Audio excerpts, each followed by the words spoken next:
Okay. Let's slowly start with the evening.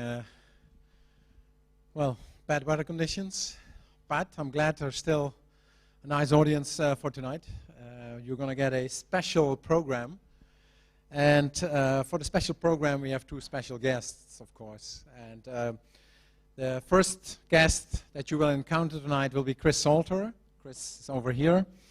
Chris is an artist, and he's a scientific researcher at Concordia University in Montreal in Canada, and who recently released this book called Entangled, Technology and Transformation of Performance, released at MIT. I think there is a book somewhere lying there. You can have a look in it. This book will also be the basis for the presentation tonight. I will give a longer introduction afterwards. After Chris, well, let's say one more word on the book, because William Forsythe, you might know him, wrote about this book. Entangled stayed true to its name.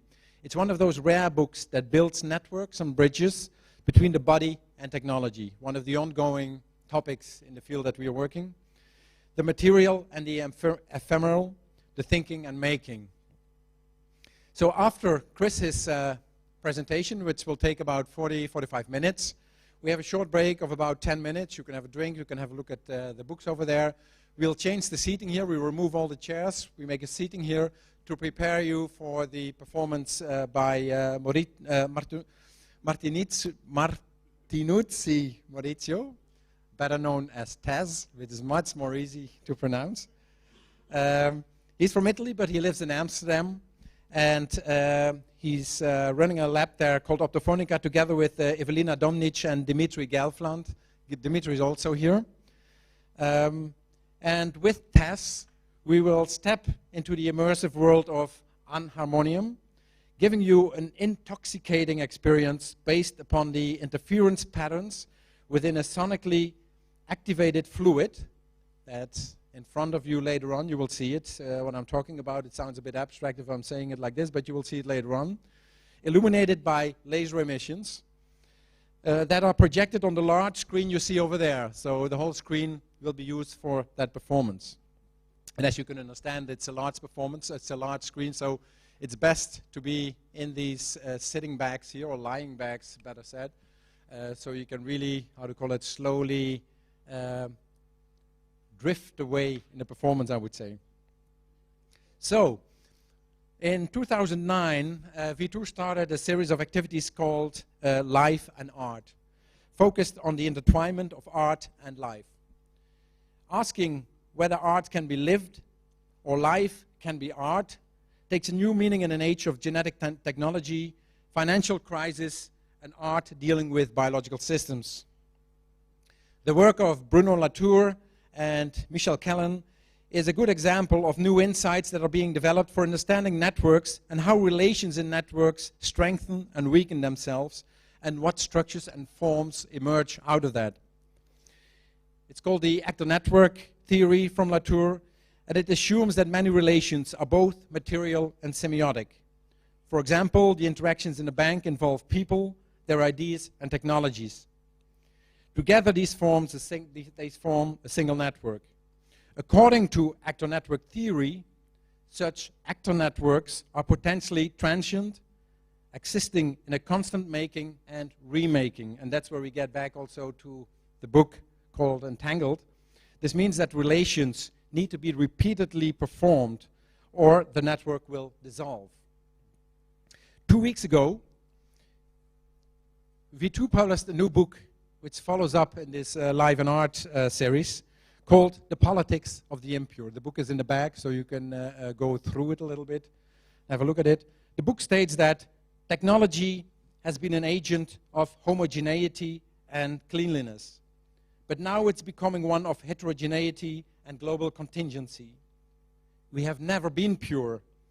Our entanglement with technology creates a world in which we must fundamentally rethink the ways we, for example, produce food, our art, our design, and even our understanding of day-to-day politics. It is within this context that V2 has invited Chris Salter to be a guest curator for an event that reflects these developments and bridges practices and theory.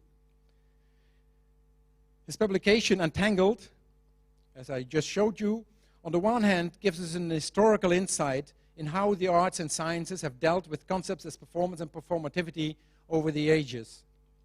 But it's also a book, as Rebecca Snyder from Brown University wrote, that helps us shaking off the habitual media versus life statement or human versus machine divide to tangle our sensibilities in a far more interesting way and with far more interesting claims as well.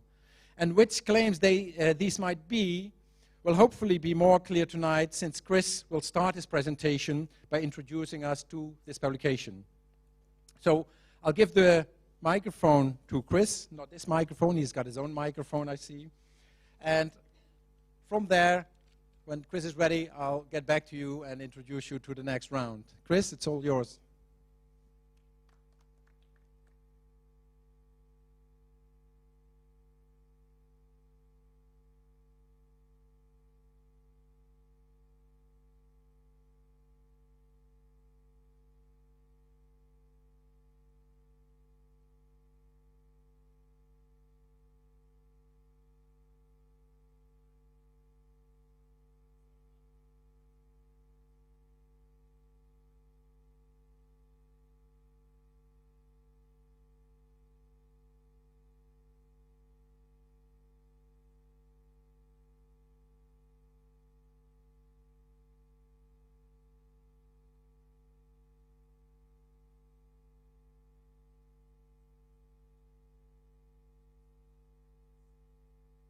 And worldview is becoming one of the major paradigms of the 21st century, not only in the arts, but also the sciences. As euphoria for the simulated and the virtual that marked the end of the 20th century subsides, suddenly everybody, from new media artists to architects, physicists, designers, ethnographers, archaeologists, and interaction designers are speaking of embodiment, situatedness, presence, and materiality. In short, everything has become performative. Theater, dance, music, and increasingly, the visual arts have long been occupied with the embodied material characteristics of performance, while emerging forms like the digital media have emphasized technology and tools as their holy grail of innovative creative expression. Obsessed in the 1990s by the ocular and the inscribed, the screen and data, now even the new media arts are discovering or recovering felt experience, situated contexts, and polysensory effects. They cannot simply be reduced to text, code, or photons aimlessly floating on a screen. Well, this move seems like a logical step as the new media embrace the dynamic real-time events that have already differentiated performance from other practices. And yet, with the spur of new work in areas such as laptop computer music, sensory augmented dance, responsive architecture, video-saturated mise-en-scène, network-controlled robots, and on and on and on and on, it seems like new technologies have suddenly created a horizon of aesthetic experiences that have no previous precedent. But even a cursory glance at the technological history of performance on and off the stage reveals a story strangely similar to our own. From the transfer of electric light into the theater, the introduction of optical apparatuses like the video camera that shattered the purity of the live event, or wraparound, transmuting image and sound environments, this story is populated with the same utopian hopes as that of our forebears, namely that technological invention could be harnessed to create unparalleled aesthetic, perceptual, and ontological experiences. What these histories so fundamentally reveal is that the performing arts are really an unstable mixture, amalgamating light, space, sound, image, bodies, architecture, materials, machines, code, and a perceiving public into unique spatiotemporal events. So such begins Entangled, this book that I actually also have a copy of it. Unfortunately, we don't have them for sale tonight, but you can pick it up from Amazon at only the discounted price of 32 euros. So. But such begins Entangled, which is a book which tries to basically trace out over the 20th century and into the 21st this entangling, and I'll talk a little about what that means in a second, this entangling of techniques, of bodies, of instruments, and of actions. And it's motivated by two questions, basically. One is how developments in technologies, and I include in this sense electromechanics, projection, acoustic, sound technologies, materials, and computational systems. And in fact, the bow of the book, the kind of arc, starts at the end of the 19th century with the kind of machine age and ends in the end of the 20th century with the computational age. How these types of techniques influence and transform performative practices both on and off the stage. Now I'll talk about why I say on and off the stage in a second. And the second motivating question was, what are these social and cultural and political and economic contexts that led a huge range of people, artists, designers, choreographers, architects, researchers, to deploy these developments in what we call performative events. And what I try to do is kind of trace that historically through these concepts of performance and technology and how they become entangled with each other. Now, why this word entangled? Well, entangled, of course, refers, if you're coming from physics, to the notion of quantum entanglement. You have two objects that have quantum states, and they're connected even though they may not be spatially neighboring each other. So they're not spatially neighboring each other, but in fact they're actually connected to each other. But I also use it in the way that anthropologists have used it. In fact, the anthropologist Nicholas Thomas, who wrote a very interesting book called Entangled Objects, talks about how objects in a culture are intimately interwoven with the practices of those cultures, right? So you have this idea that things have strands and that they're all knotted together and that one strand is no more important than the other. There's another way of thinking about it too, is because these strands are woven together, but it's impossible to actually tease out separate essences for each of those strands. And that's a really key idea, that you can't just say, well, let's look at that without looking at that. Okay?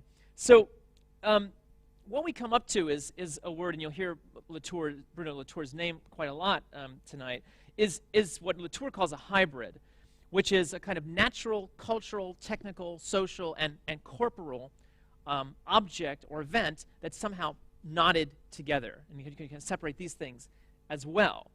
Now, speaking of hybrids, let's get back to this word performance, because it's actually equally hybrid. And I'm just going to give you a quick slide on my own background that might give you some understanding of why I'm interested in this and why I've written this book.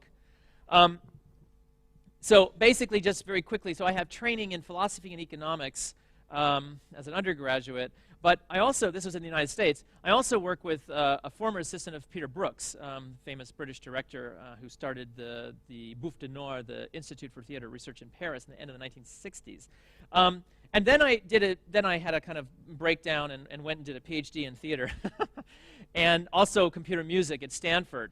And there I worked with John Chowning, who developed FM synthesis, which ended up in the Yamaha DX7 synthesizer, and which every band in the world used.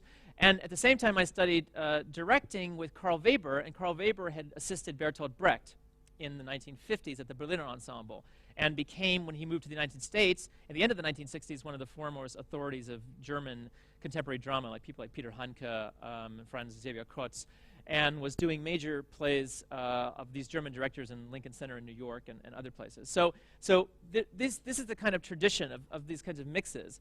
And then I wrote a dissertation. I went to Germany and I worked with these theater directors, and also ended up working with Bill Forsyth on interactive systems at the Ballet Frankfurt. This was in the 1990s. And went back to the States and wrote a dissertation about how theater needs to explode at its bounds and look at these other practices. And then in 1997 formed an organization called Sponge with Laura Faribault, who was a video director and performance director, and Xia Shenwei, who was a mathematician and a computer scientist. This was at Stanford. And then we basically produced what we were calling public experiments in phenomenology, perception, and desire. And in fact, V2, we have a long relationship with V2 because it was here in 2001 for part of the Rotterdam 2001 European Cultural Capital of the Year that we showed the project Tea Garden that we had developed with Sponge, which was a kind of responsive environment for the general public where people would put on clothing. And this is an image of it. And as they moved around in the environment, alter the overall behavior of image and sound in the space. But it wasn't really about triggering things. It was about moving through space as a kind of instrument, bowing through sound and image, and trying to deal with the social implications of that and the social interaction that would happen. Because it wasn't just one or two people. It was actually a number of people doing this together. And the question was, how does gestures that have not been already inscribed from rules, how do they improvisationally come about and transform both a social space as well as a media space? And then after that, I shifted away from the work with Sponge and have been doing more independent projects, solo projects in theater, in dance, in architecture, and then have been, since 2005, based in Montreal, also in Berlin in the summers, as a researcher at Concordia, as well as a professor in digital arts. And my interest is, again, this question of performance. And how do we look at that across two kinds of artistic practices? One is solo and collaborative work in theater or dance that uses trained performers and actually has a clear cut between there's a spectator and there's a performer like we have right now. And the other types of work are more interactive spaces that generate or mix up the line between performing and spectating. And some of the projects, this is in Berlin in 2007, it's called Schwela. This was a performance which had three parts, the first part being only image and sound, the second part being a live theater work with Michael Schumacher, American dancer who also danced with the Ballet Frankfurt, based in Amsterdam. This is a project with Eric Adegaard called Chronopolis, which was doing much more work with turning public space into a kind of large-scale architecture of image. Adegaard's a designer who did all the early work for Wired magazine. This is a project that we did at the Venice Biennale in 2008. And this is a more recent project, J&D, which some of you have experienced, that was recently in Norway and also in Essen in Paxolverein, which is a box for one person at a time in total darkness, which plays with sensory thresholds.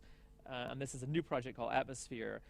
So all these projects very much deal with this line of performance, but not just human performers. It's diffused across a number of different objects, things, and spaces. So that explains a little bit of my motivation, both as an artist as well as a researcher, of trying to grapple with why, what is this performative thing that's arising? What are these hybrids, these kind of cultural, natural, social, technical hybrids that artists have always been dealing with? Now, if I talk to you about performance and technology, probably the first thing that comes to your mind is something like this. Now, this is the image of the Wooster Group. Of course, probably most of you know, very classic company based out of New York.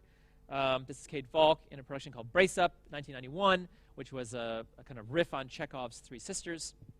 You see here the late Ron Vader on that monitor in the front, down left. And you see this performer among these images, right? These monitor-based images. Here's another image as well. This is a big art group. It's also very big in Europe, House of No More, where you see, again, the actor, and you see the screen and the kind of amplification of the actor with the microphone and the camera. So this is clearly where you say, well, this is technology, right? Look at all the technology there. Expensive screen, have a green box here, like a green screen, because they're doing live mixing. So these are the ways of understanding technology classically. You know, we have some kind of technical intervention on the stage. Now, if I was to show you this picture, this is 325 BCE. It's the Theater of Dionysus in Athens. And you'll probably say, well, what does that have to do with technology? And actually, it's a really interesting example of technology. And I want to read you a little section from the book that explains why. As a microcosm of the world, technology already revealed itself in the 5th century Athenian stage as machinae, intimately bound up with the fate of human beings. This is the deus ex machina. Like an omniscient God, the crane-like deus ex machina emerged in the final moments of Greek tragedy to solve the moral quandaries created by human mistakes. Using the civic platform of the stage to showcase the socio-political world of Athenian society, the Hellenic theater already plays out dramas between human and machine. Technology's transcendent embodiment as the gods, and simultaneously, its imminent demonstration of the constructed mechanisms in the human world. Now, likewise, the origin of the word theater, the Greek word theatron, which translates as the place of seeing, that's where theater, of course, comes from, the place of seeing, was both a physical and perceptual space, an architectural zone where the spectators sat to watch the drama unfold in front of them, and a perceptual one that mediated the visual and acoustic relationships between the world of the stage and the audience. In other words, technology in the performing arts reveals not only how machines descend from the heavens by their own will, but also in how, through craft, skill, construction, or making, what the Greeks call techne, it orders the world, logos. So if you go back to technology, this is what technology in its etymology means. Techne, making, skill, craft, right? And logos, order. Logos, of course, is writing or word, but it also involves the question of order. So if we deal with this question of performance and technology, we're dealing in a way with the way in which we take skill and order the world. And it's a very interesting way of thinking about technology. It's not a gadget, it's not a device that I'm carrying around in my bag, it's not something I plug into the wall. It's a perceptual thing. And it's a way of understanding and making things in the world and ordering that world as well. And as we know, the world seems more and more for us out of order. Now that we understand that, here's another example of highly technological environment. Now, what it looks like is a 19th century theater. And that's what's interesting about it. It's not just any theater. It's actually the one that Richard Wagner built in Bayreuth in Bavaria in southern Germany for one work, The Ring of the Nebulong. Now, what's interesting about what Wagner did is, in a way, this is one in, let's say, the end of the 19th century, the early beginnings of modernism, one of the first times that the lights in the theater were dimmed.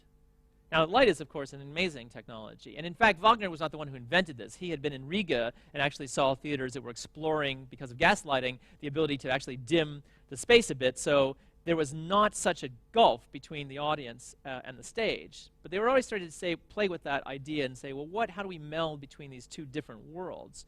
Well, Wagner saw those theaters in Riga and decided to push that even further. And so what he did in constructing the theater in Bayreuth is that he dimmed the lights in the house completely. So what does that do if you take the lights out? Because, of course, right now we have a lot of light, right? Well, it actually makes a very different relationship between the spectator and what they're watching. And in fact, Wagner wanted to make a complete machine of illusion. And the way he did that was he dimmed the lights in the house. You see in this picture, there's the orchestra pit. Well, he sunk the orchestra pit underneath the stage. Now, that's, of course, a nightmare for conductors and musicians who are trying to be buried way down there seeing what the conductor is doing. But what it did for the audience was it eliminated any kind of visual gap or visual space between the audience and the lip of the proscenium, the lip of the stage. So what was happening for the audience is they were looking, and all they saw was a black space and then a perfect picture frame image. Now, Wagner actually stated, he says, with a dramatic representation, it is a matter of focusing the eye itself on a picture.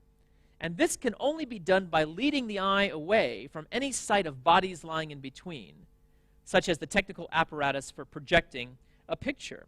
And so Wagner called this gap the mystical gulf, the gulf between the stage and the audience, this in-between space.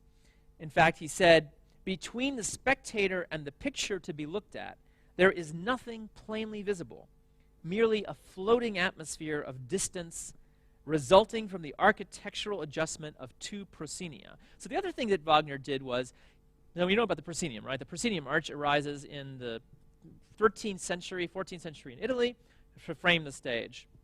And in fact, from the Greek theater, you actually see, the Greek theaters were built into the side of the mountains, you could actually see the whole natural landscape. As the theater evolved and went from the Greeks to the Hellenics to the Romans, they increasingly built this wall in front of what they called the scene, the scene, and blocked out that natural scene. And so the theater became more and more a box enclosing, you know, the world of the theater away from the actual world outside of the theater. So Wagner, of course, wants to go even more extreme. And what he does is he takes that proscenium and he actually makes a double. So he puts a proscenium behind the other proscenium. And so what happens now is you have an even further remove from the stage picture. And in fact, Adolf Appia, who was 20th century scenographer who did some of the first work in Hellerau in Germany, where he actually removed the proscenium entirely and actually created just an empty space where the audience sat, but and developed, of course, very, very sophisticated lighting techniques. He was actually the first to use electrical light in the theater. Appia criticized Wagner because Wagner was basically dealing with this black space and then this flat 2D image on the stage. So you have this interesting thing where you're looking at a picture, right? That's what Wagner basically called it, this kind of picture. And he wants to force the audience's eye onto that picture.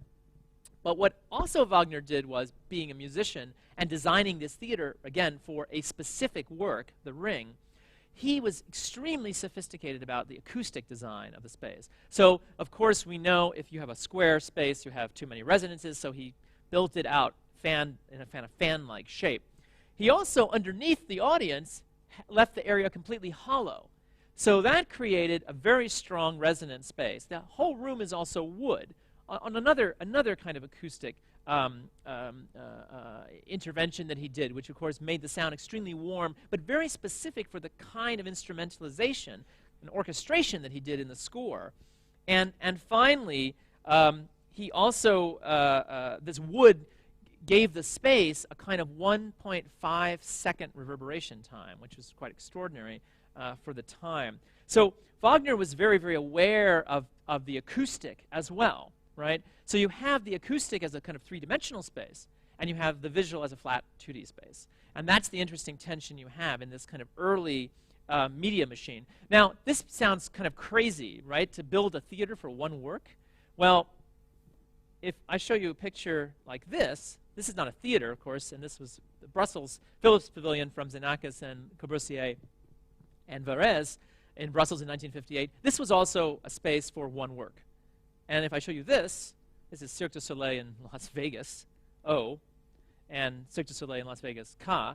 This is a theater also built for one work, right? The only work that's there is Ka, which is this theater cost $135 million, and that it's going to have only one show in it.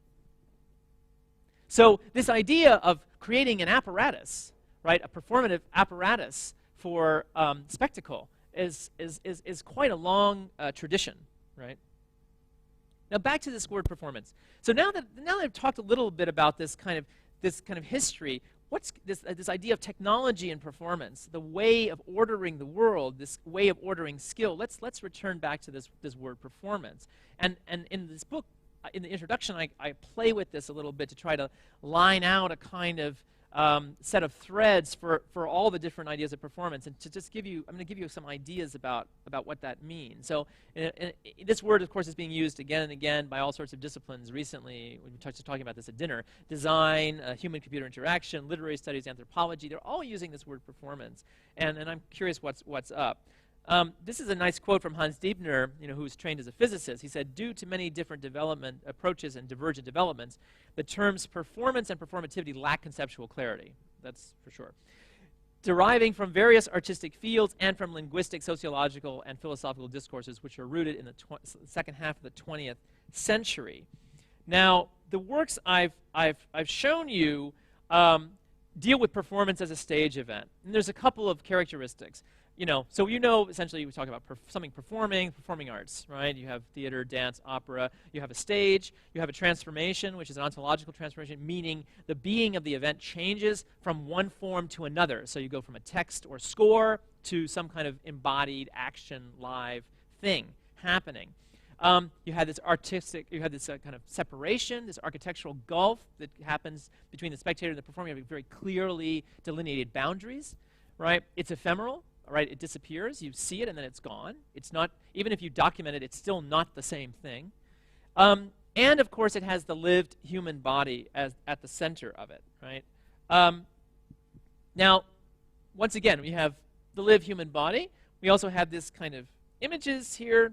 This is what you kind of understand as performance, and also its intervention with technology. Now, Latour has a very interesting idea about what he says what technology is, though. Technology, he says, techniques are not means, but mediators. They're means and ends at the same time, and that's why they bear upon the social fabric. Now, so that's one way of thinking about performance, the stage event. Now, actually, most of the work I've shown you so far is considered theater, right, or opera or dance, those kind of traditional categories.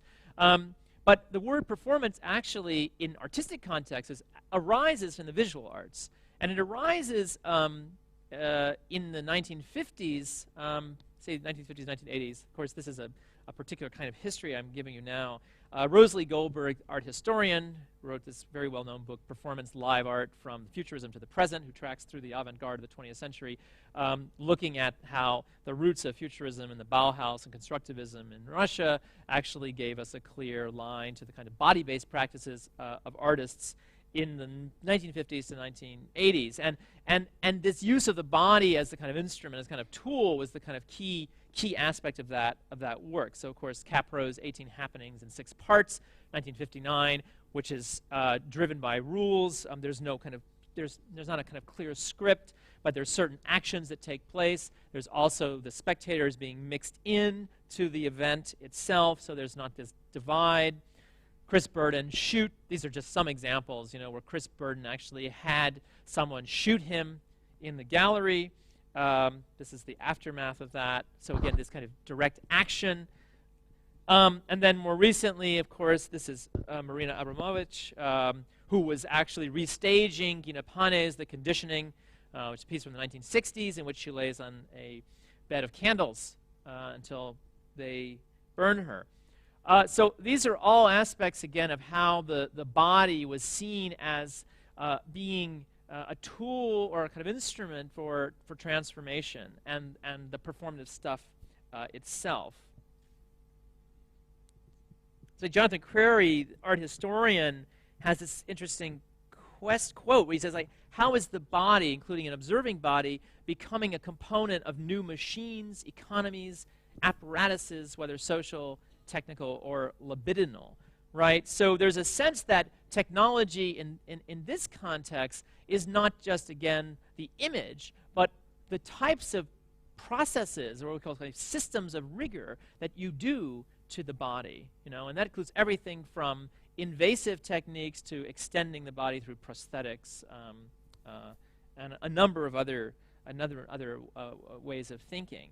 So that's a kind of very quick sense of how performance was seen in the visual arts. Now, this is another direction. This is the third thread of performance. This is the cover of the Drama Review, TDR, from 1973. It's called Theater in the Social Sciences. So you see Anna Halperin, great famous dancer in the United States, talking about therapy. Richard Schechner, theater director, professor, inventor of the term performance studies at NYU. Daniel Stern on kinesics, and Peter Brook on his trip to Africa. Now it's like, okay, this is, if there's a hybrid, there it is, right there. So what's going on here? Why does this have to do with performance? This is theater, right, in the social sciences. Well, this is what was called the performative turn. And in fact, that's the term that the anthropologist and ethnographer Victor Turner used to describe the shift toward looking at what he called social dramas, the ways in which in tribal societies dramas, i.e. crises and conflicts, arose in those tribes, and the ways in which they were resolved. So what performance in this anthropological and sociological context tried to do was to take the scientific methods of the social sciences. Now, we can debate whether the social sciences are scientific, as long as we want. But let's just say take those methods and apply them to the intuitive methods of art practice. So in this way, performance is not just an action. It actually becomes a method, a way of doing things, and a way of analyzing things. And then Schechner, in this issue, right, of TDR, he called clearly for more interdisciplinary work between theater and the social sciences. And he wanted to focus on the kinds of work that ethnographers did and sociologists, like rituals, festivals, systems of games, plays, sports, and everyday life. So those were the sites of performance now, not the stage, but really these things that were embedded in indigenous societies as well as our own society. And that was the birth of the idea and the discipline of what we now call performance studies, and actually has become a discipline. At the time, it wasn't.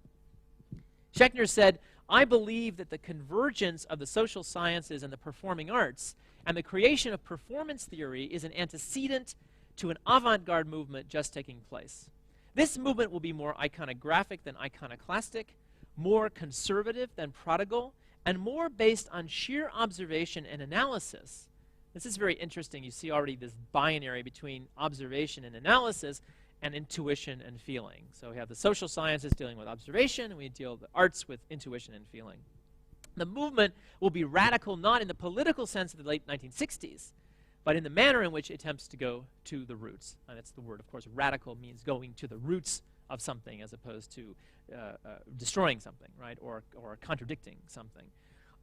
So this is quite interesting because, to give you just a little background, TDR, the Drama Review, if you pick this up now, you'll see it's still obsessed with this anthropological and sociological framing for performance. But before Schechner, who started it in the 1960s and then decided not to be the editor anymore and brought in Michael Kirby, who was a late artist and theorist at NYU and worked with the Worcester Group and also designed this whole theory called structural formalist theater, was an artist in his own right. Kirby was the editor of the TDR up until Schechner took it back over in 1973. And Kirby's, if you go back, and it's really fascinating, go looking at these old issues of the Drama Review, Kirby's obsession was technology.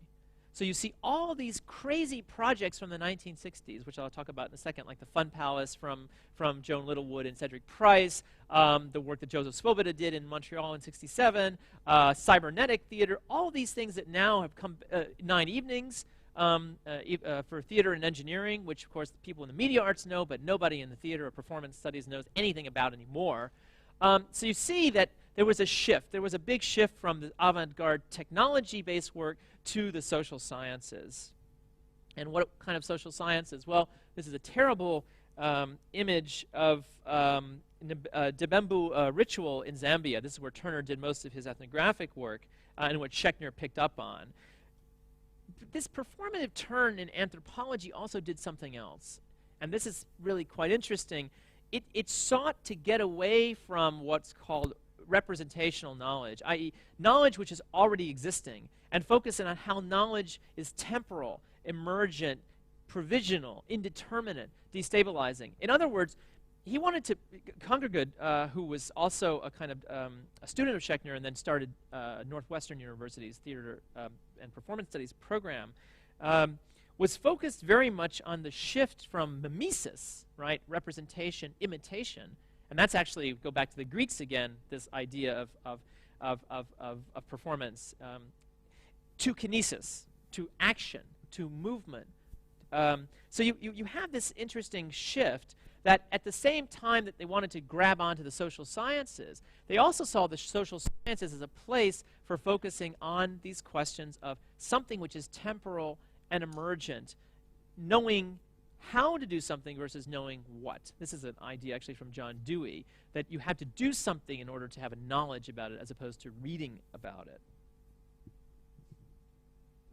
Now, this shift from a kind of knowledge as pre-given to a kind of enacted knowledge, kind of knowledge which is emergent, right, and temporal, plays itself out in a totally different idea of performance. And this is, of course, an image of Judith Butler, very well-known American philosopher and feminist theorist who wrote about gender performativity. And this is a shift to performance in cultural studies. Right? Now I'm still giving you art, anthropology, sociology, and now cultural studies.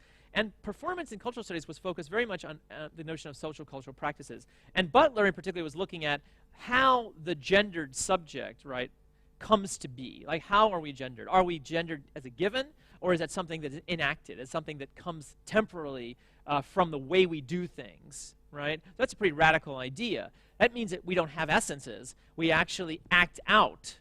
We actually can transform the way we are seen by others and in a sense, of course, the way we are gendered in the world. Now, Butler picks up this idea of performance or performativity from a number of different sources, but one of them is this man, John Austin, who was a linguist, British linguist, and actually talked about the concept of a performatory. Now, what is that? Well, or a performative. For performative is very simple for Austin. We think about language, right? We tend to think that language is about representing and describing something, right? So I read something and it's describing something. Well, Austin said that language is something else. Language is not about describing or representing things, but it's about what he called a speech act. And an act is the key word here. It's an expression or an utterance that doesn't just describe something, but actually does it, i.e., it constitutes this thing that it does, right? So, for instance, the easiest way to understand this is to think about in a marriage, you say, I do. Well, if you say, I now, you're in the marriage ceremony, say, do you take this person to be your lawfully wedded wife? This is, of course, in America. Or your lawfully wedded husband. You say, I do. Now, does that describe something? Or does that actually have an action which has a material effect? Because in a way, what that I do does is seal something, right? It creates a change in the world. It doesn't just describe something. It actually creates a new condition. It constitutes, right, the very thing that it's talking about. Another way of thinking about it is, I christen this ship. So, I hit a bottle against the ship and it breaks and the ship goes away. Well, of course, the action of breaking the bottle is the thing which is the performative. It's not like I christen thee doesn't really describe what I'm doing. I'm actually doing the thing that I say I'm doing. And so, in this sense, Austin said the issuing of the utterance, right, the act of speech, is actually the performance of that action, right? So this is really interesting. It says that language, and of course this is still very much debated, whether language describes or reflects or represents, or whether it actually does something, and whether it acts things out. So Butler picks that up, and she talks about, and she actually denied this originally, that it comes from Austin, but more recently said, well, maybe it does. It describes very much this idea of how I am as a subject, right, as somebody in the world, how I come to be. And what Butler said is that gender is not stable. It's not an identity or an agency. This word's going to come up again in a few minutes. An agency meaning basically something that acts, right? It's not coming from a stable identity.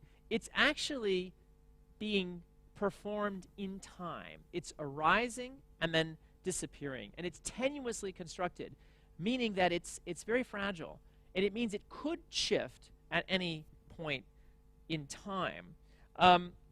Now, the interesting thing about Butler is that time is underlying her work, but time for her is a kind of fixed loop.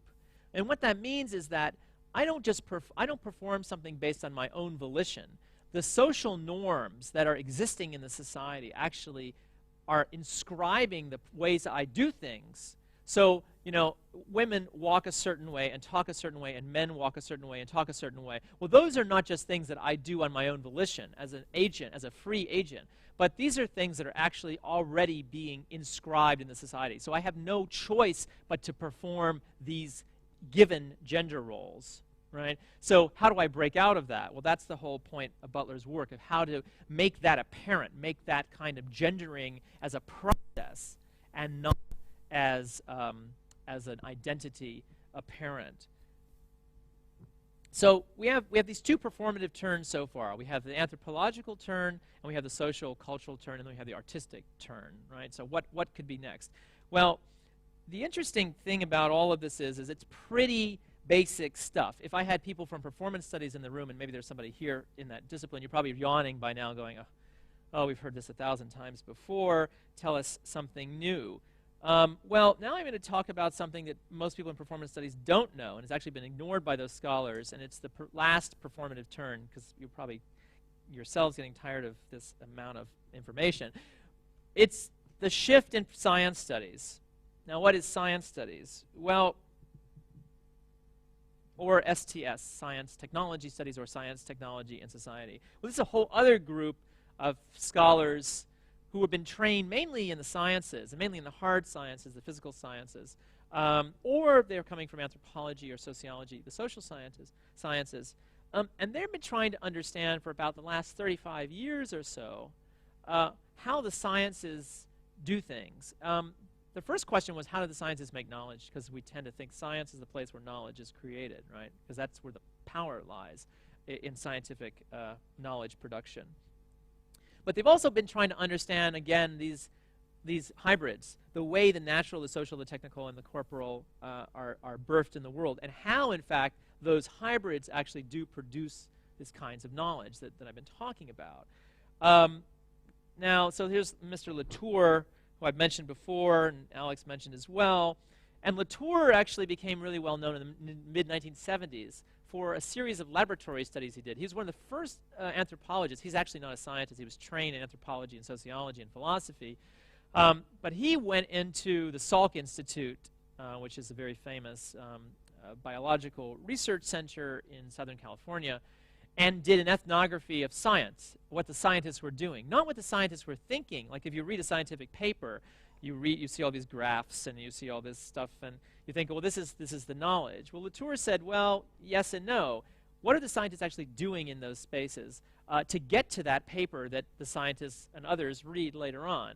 Well, they're actually involved in what he called the practice of science, as opposed to the kind of theory of science. And he said the practice of science doesn't provide facts or representations about nature, but actually performs it. Now, what does that mean? Well, it means, again, that it constitutes the object it's actually talking about. That object, scientific knowledge, is not already there. It's actually constituted by what people do, what those scientists do, the kinds of practices they're involved in. And as Alex said, and he actually quoted this in a certain way, Latour was looking at, in this kind of later idea with his colleague Michel Calon and John Law in the UK, of constitutiveness, how it was that different processes, different so-called actors, or actants, as Latour calls it, to get away from the gender distinction, how these actors produce connections and relationships out in the world, and how they're, again, linked or entangled. And these actors for Latour are not just human actors. They're actually what he calls non-human actors. In fact, he wants to replace the word society, because he said society is what sociologists study. Society's over there in sociology departments. And what do sociologists study? People, right? And what's over here on the other side? There's nature, right? Well, scientists study nature, right? They don't study people. They study the phenomena out there in nature. Well, Latour says this is making a big divide. It's making a divide between nature over here and culture over there. So Latour asks, let's make the collective. And a collective replaces the notion of society and actually also brings in the so-called non-humans.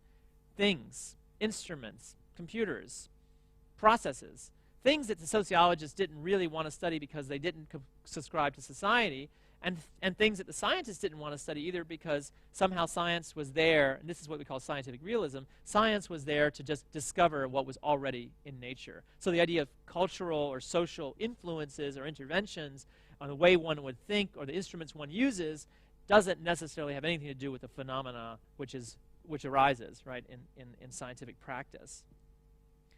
Then there's this man here, Andy Pickering. Now, Pickering also is a physicist, and then did a degree in science studies. And I was just in a workshop with him in the UK, and he's moved very far away from his earlier work, which was on looking at how quarks were constructed in physical laboratories. And now he's actually looking at it in a new book called The Cybernetic Brain, the cyberneticians in Britain in the 1940s to the 1960s to 1970s, people like Gray Walter, Ashby, Gordon Pask, Stafford Beer, Artie Lang, and Gregory Bateson. And Pickering was very interested in this idea of performance. In fact, he talks very specifically in this book, The Mangle of Practice, which is quite an interesting text because he says science itself is not about representing knowledge, it's about performing it. It's about enacting it. It's about putting something out in the world that are forces that change the way we do things. And Pickering has this interesting idea of material agency, the agency of materials as opposed to the agency of humans. He says scientists are human agents in a field of material agency which they struggle to capture with machines. And they're reciprocally and emergently intertwined in the struggle. So it's not that you just make a machine and it tells you what you want to know. You have to struggle with that machine, because when you run the machine, it doesn't do what you think it's going to do.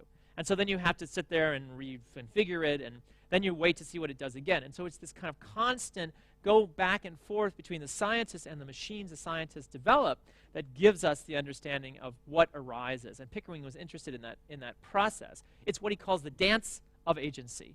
It's the idea that agency between the material and the human is a dance. So it means it's temporal. It also means that, certain times one thing leads the other.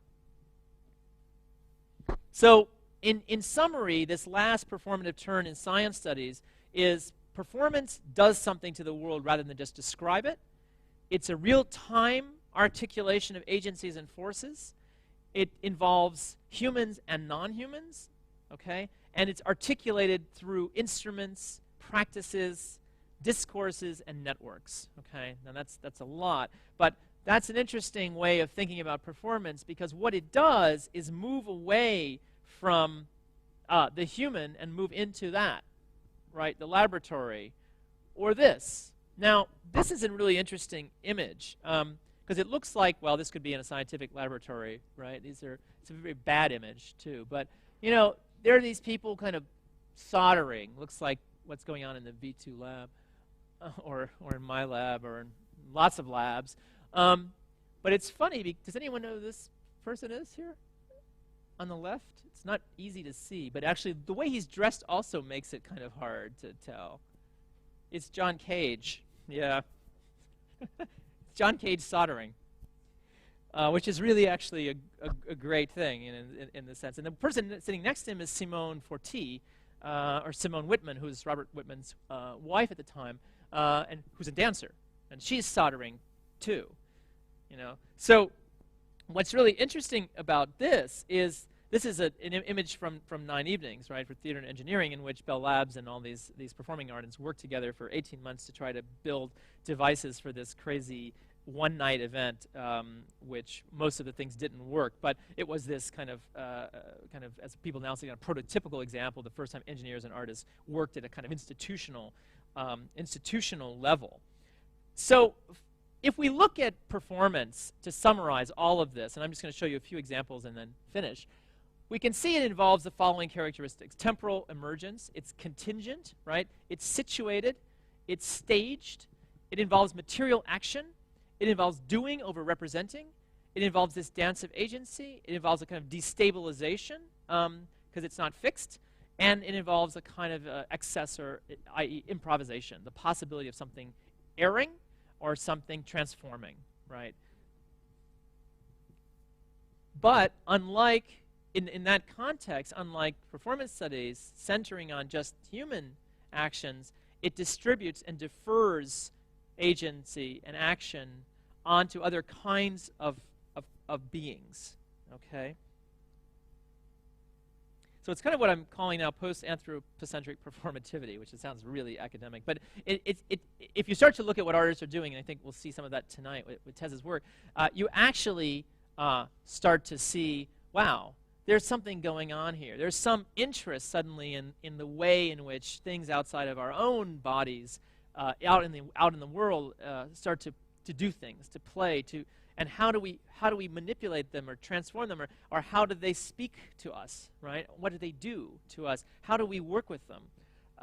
And that's an interesting question because you think this is new. Well, this is something that just comes out of recent technologies because, of course, technology is now, in the sense of computational technology, is absolutely ubiquitous, right? We have cell phones, we have iPads, we have all these things surrounding us all the time, and so they've integrated themselves and invaded daily life in such a fundamental way. This is the question I ask in the book, which is, well, how can we understand artistic works? Because artists have been doing this a long time. It's not just scientists who have been doing this. It's like artists, it's a long time, in which the human is no longer the sole locus of enactment, but performs, i.e. comes into being in an immanent way in tandem with other kinds of beings. So circuits, sensors, shape-changing materials, or as Artaud said, spaces that are thundering with images and crammed with sounds. So I just want to conclude with a few images of some historical works which I think are really interesting if we look at this other way of thinking about performance that arises from all these different threads of people talking in totally different cultures of knowledge, but at the same time they actually seem to suggest similar things. This is Matt Heckert. This piece actually won, just to give you a sense of the hybridity, this won the Prix Ars Electronica in digital sound in 1998. This is Matt Heckert's mechanical sound orchestra, in which there's no stage. There are people wandering around and looking at these machines and listening to these machines perform, make actions, do things. Heckert says he wants to give sonic voice to machines. And in fact, he said that he wants the spectator to feel like they've shrunk and fallen down as if they were inside a watch, which I think is a really fantastic way of thinking. This is a very early vision of this kind of deferred agency. This is Heinz Loh, who was part of the Bauhaus stage workshop. He was a student. 1927, model for a mechanical stage. And here you have no actor. You only have this kind of weird thing with these dials and this thing that looks like a barbershop pole. And actually Loh said that it would be a task for the future to develop technical personnel who were just as important as actors, whose job it was to bring an apparatus into view in its peculiar and novel beauty, undisguised as itself. So Loh imagined a stage, a mechanical stage, where you didn't have, a human body to begin with. Now here's another weird performance. It's Coop Himmelblau, who were, of course, architects. It's called Herzstadt, Heart City, the White Suit. Now what is this? Well, this is even weirder in kind of hybridity terms. Right? Well, this is a person wearing it's kind of hard to tell what it is, It's an early VR suit, which has some types of heart sensors, and then it's connected to this balloon-like pneumatic structure. And so as the person's heart beats, they increase the size of this balloon, this kind of pneumatic thing hanging. So you have this. I mean, if this is not a good example of deferred agency, I don't know what is. You have this thing acting, which is related to this person's heart.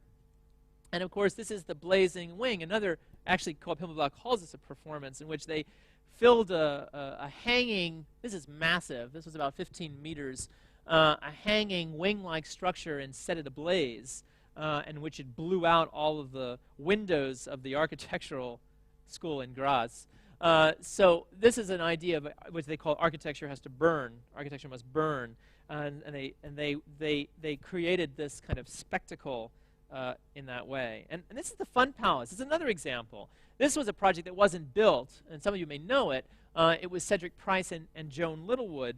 And this was the idea, it was supposed to be built in England in the 1960s. This was the idea of creating a kind of what was called a university of the streets, a kind of interactive so-called people's palace in which the entire environment, the entire architectural environment would continually morph and change based on the attitudes, the behavior, the presence of the visitors who came into it. And there were supposed to be lectures and talks and theaters. Gordon Paskin and oddly enough, Roy Ascott actually worked on this.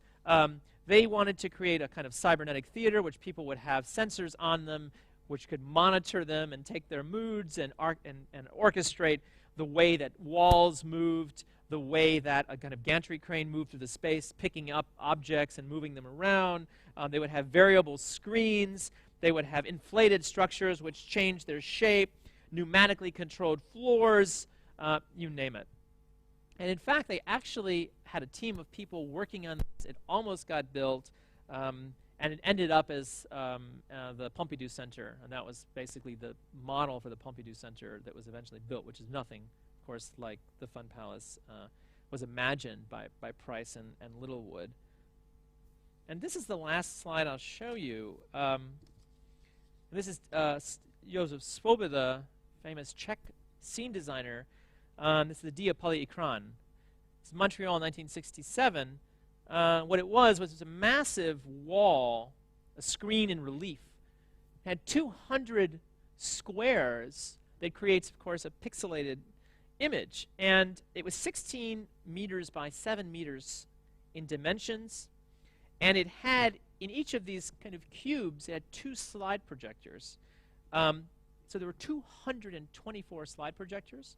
All of this was synchronized by a computer tape, if you can even imagine that, in which these cubes would move forwards and backwards. So you really would have this thing in relief, a screen that actually had motion, action in it. And in fact, Svoboda described this by saying dramatic space is psychoplastic space, which means that it is elastic in scope and alterable in its quality. Thus, spaces filled with fog or a single beam of light could constitute scenographic spaces. And what's interesting here about Svoboda is that he tried to disintegrate this projection screen and the surface and move the image out of the surface and into the environment. In fact, this was part of a show called The Birth of the World, which was a 10-minute presentation using these images of the kind of different mosaics of world history. But it was attended by an audience who sat in front of a screen, which then dramatically enacted this event. And so I think The Birth of the World is a very interesting way of thinking about the way that performance has played itself out historically through the interventions and ideas of a vast range of creators, thinkers, and makers. Okay, that's it. I just want to say very few words about this project that Alex has invited me to work on here at V2. So the idea is, as you see, like we're dealing with this question of a kind of action in materials more and more. And again, I think we're gonna see that in a very exemplary way tonight.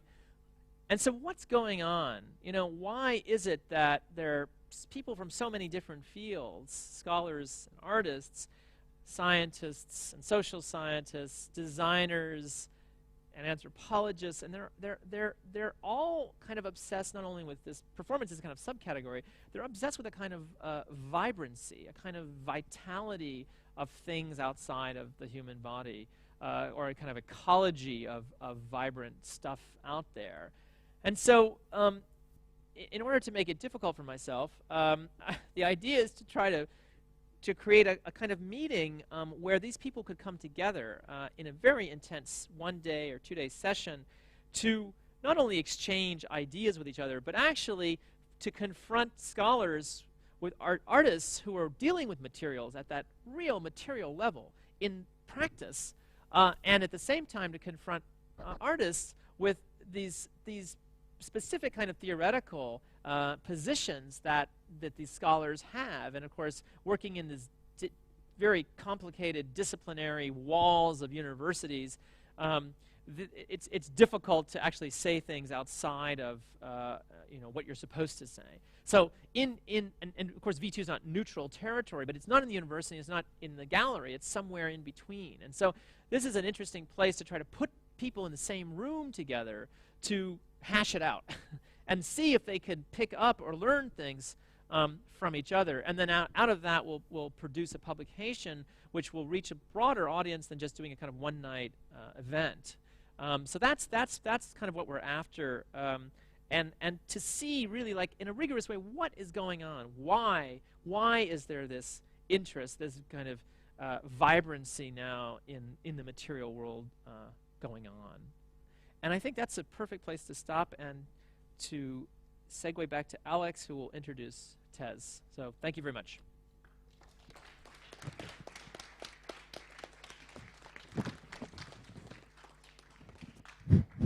Thank you, Chris, for this grand bow you built actually for us, spanning over ages of time, practices, theories.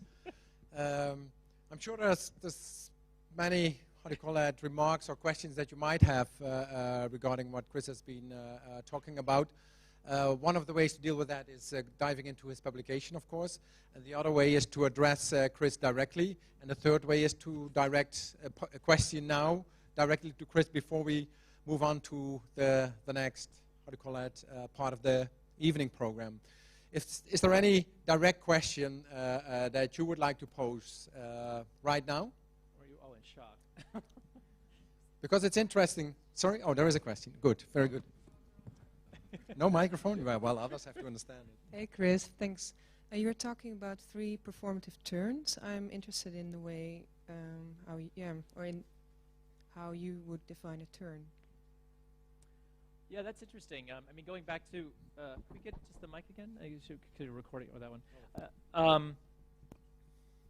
Well, that's not my word, of course, right? It was actually Turner and Schechner. But I think it's a really interesting question because, in this sense, a turn might be considered a paradigm shift, right? It's like someone like Thomas Kuhn was talking about, where you suddenly have a sudden break, right? Kuhn said, the science is not about this kind of continual progressive thing where you have this accumulation of theories. Suddenly you have these breaks, these kinds of ruptures in the way that we think knowledge is formed. And so what these turns mean are these kinds of sudden breaks. Now the break may be that people suddenly go back historically and say, wait a minute, this was done before, but we're living in our own times. How do we deal with that? So things are rediscovered. A break may also be that we actually have new instruments or ways of doing things, right, that were never there before. Of course, there's historical precedents for everything, as I try to point out. But we didn't have in the past the kind of mutations, the kinds of mixing that we do have now between, for instance, biological and informational systems. So those types of technologies, techne, again in the sense of techne and logos, these ways of doing things or ordering things, also bring about those shifts. So I think those turns, if you look at performance from the sociological turn, or the anthropological turn, the cultural turn, and now the kind of scientific turn. And now people say, oh, there's a material turn going on. There was the linguistic turn. We see, somehow a sea change. A sudden thing that many people are talking about similar things, even though again they come from very, very different places. And I'm interested in that sudden rupture and what's going on. So, yeah, it's a good question. Any other ones? Any other ones? Okay, maybe one remark, personal remark. If you look at a presentation, it seems a lot about continuity in thinking, in researching over a long, long time. And the funny thing is, when I look back at my education myself, I always refer to it as a time in which an increasing specialization, abstraction, and reduction is happening, which is completely opposite, actually, to what you're showing, which is striking for me, actually. So there is a long tradition. Somehow it's hidden for a large audience somehow, while the whole educational system, the political system, the funding system within the arts, the whole art system, everything is about, increasing separation. Of course, there is a tendency, I think, at the moment to shift these older structures. But it's interesting to see this long continuity and knowledge, actually, that has been built up already and experience in this field. So yeah, and that's what's interesting, because to point out, people say, okay, we have to focus on interdisciplinarity, and this is a new thing. And Well, no. I mean, there are historical precedents. Obviously, the context is changed radically.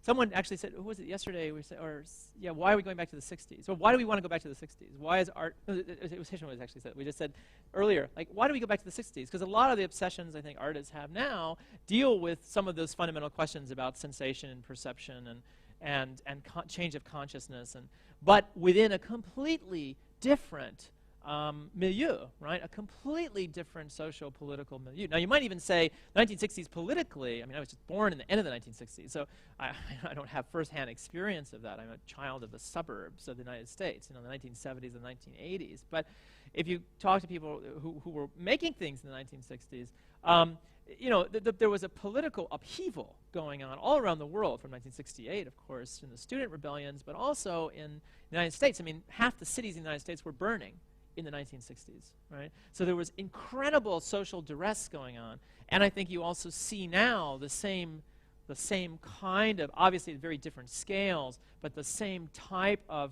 urgency, of social urgency. And of course, it's made even more and more complex by the kind of mixtures of technologies. In the 1960s, of course, television was there, right? That was the new medium. That was the radical change. I mean, television, in a way, affected the end of the Vietnam War. Because the minute the television camera went out onto the battlefield, people could see firsthand from the screen what was actually going on in Southeast Asia. Now, of course, the military learned very much from that. So now now it's all about blocking that image, right? So we are in a very, very, very fragile, and of course, the other big shift, of course, is focusing more and more on the environment, right, and on these ecological, so the intertwining and organization of systems, because we realize we're moving, at a certain sense, toward a precipice. So I think the urgency how artists are addressing these things that are outside of these traditional boundaries of knowledge that you were saying is becoming more and more necessary. Oh. Yeah. How do you see performance, the body, and technology in the future? Well, I think it. Yeah, that's a good question. I don't think it's actually Stellark's vision, to be honest.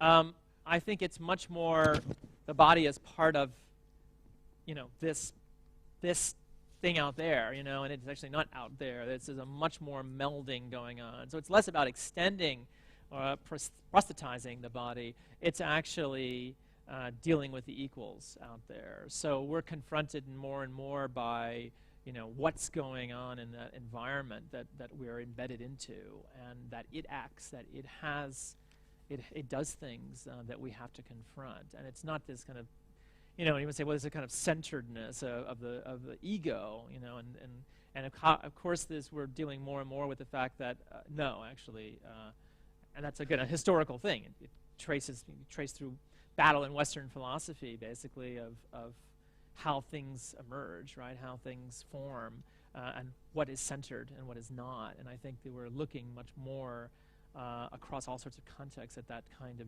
deferral and diffusion of action, and of presence, in the world.